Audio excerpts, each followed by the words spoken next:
In 5 minutes, let me prove to you that the Bible is a bunch of nonsense for brainless people.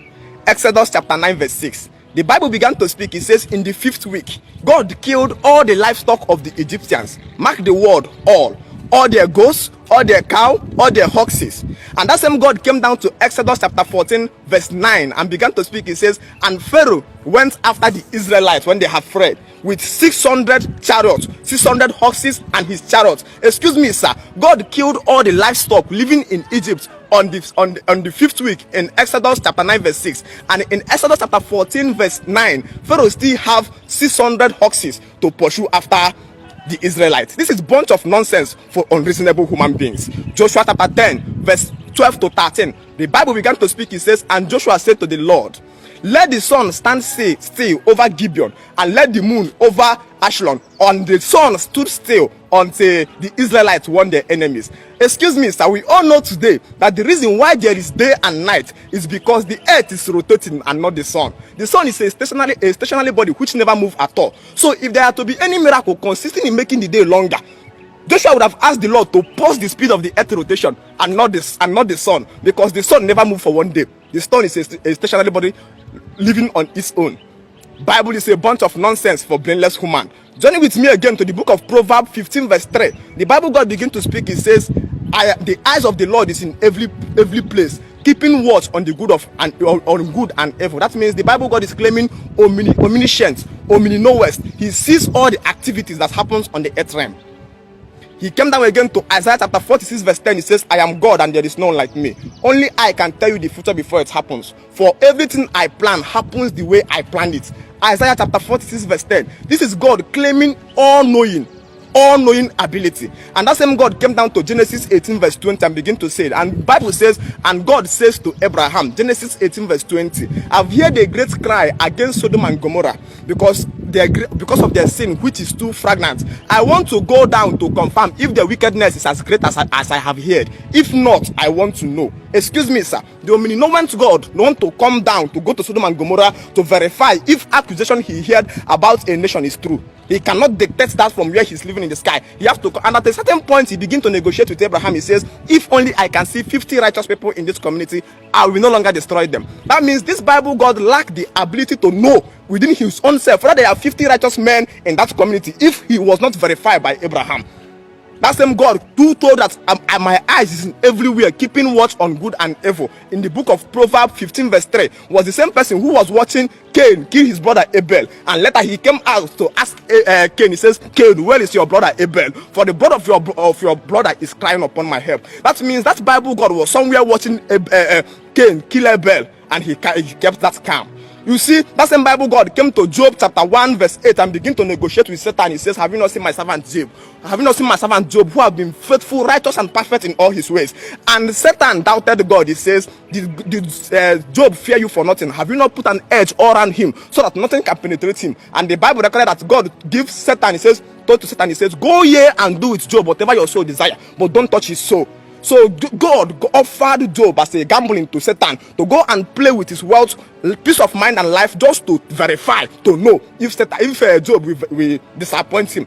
So God tempts men, knowing fully well that men know who have ability to know the future, to see how or the depth of the heart of people, equally put those people to test to know whether what he thought about them is reality. You see that God knows nothing about you. He is just praying, gambling on you. This is a shadow boxing. That God is an illusion and does not exist. It's just a carved out European ideology to control or to rule the world. That's the government of the day.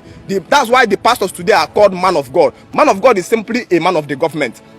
The man of the government does a great work in shifting the responsibility of the government to an unexisting Satan. That's why the government can never fight against the church. Let's leave sentiment alone. Let's leave the sentiment alone. That guy was actually right. He's right.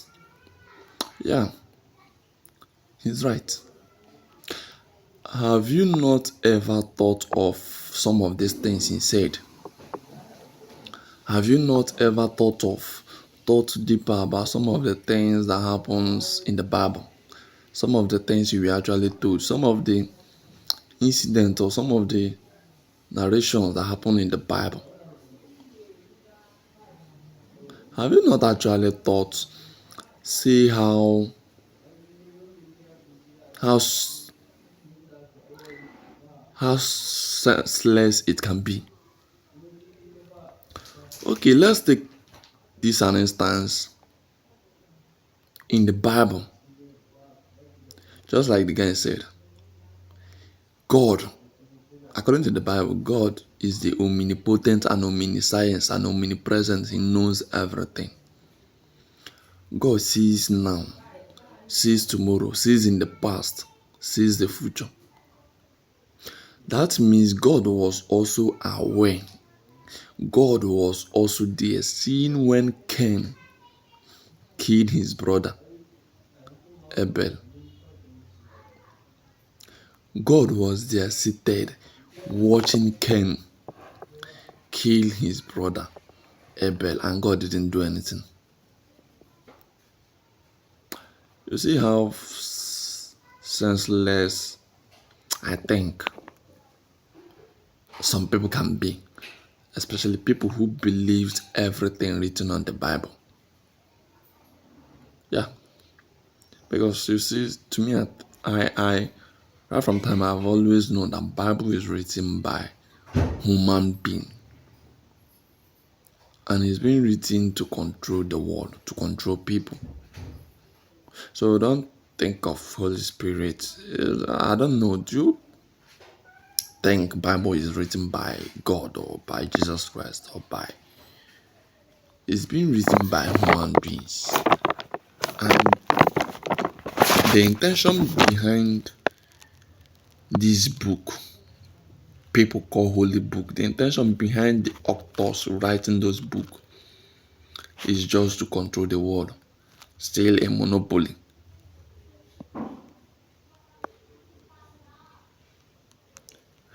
The same God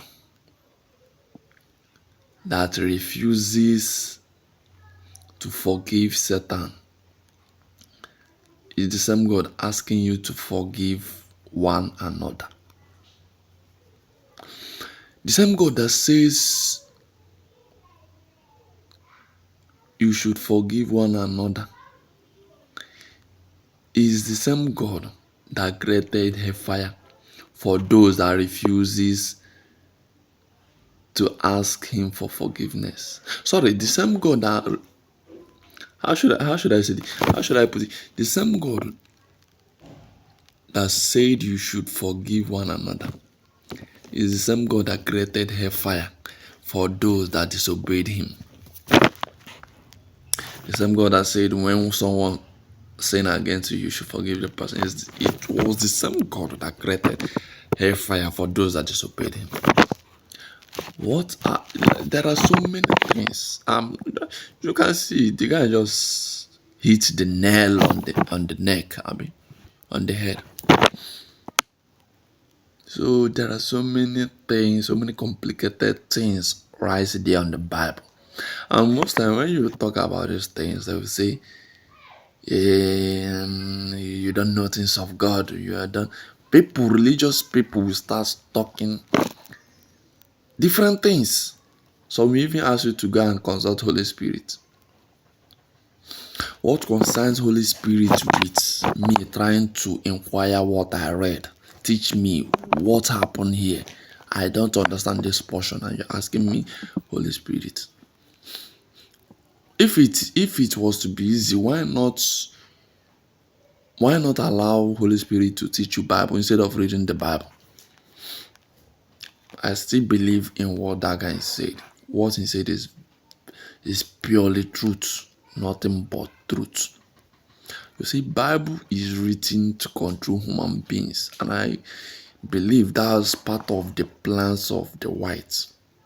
That's part of the whites' plans, white people's plans. You know, the intention has always been to rule the world. Because remember, it was the same people that came to Africa, enslaved Africa, killed so many Africans. It was still the same people that brought this Bible. The same people that say thou shalt not kill, we are still the ones killing Africans. What are you telling me? Well, if you feel like arguing, argue with me on the comment section. Let's exchange some view or some point. Do you think what this guy said is right. What do you think about this video? What do you think about Bible as a whole? What do you think about God? What do you think about Jesus Christ? What is your perspective about this particular video? As I always say, my name is brighttobias. I stand for peace. I stand for love. I'm not saying this to cause any harm or to cause any violence.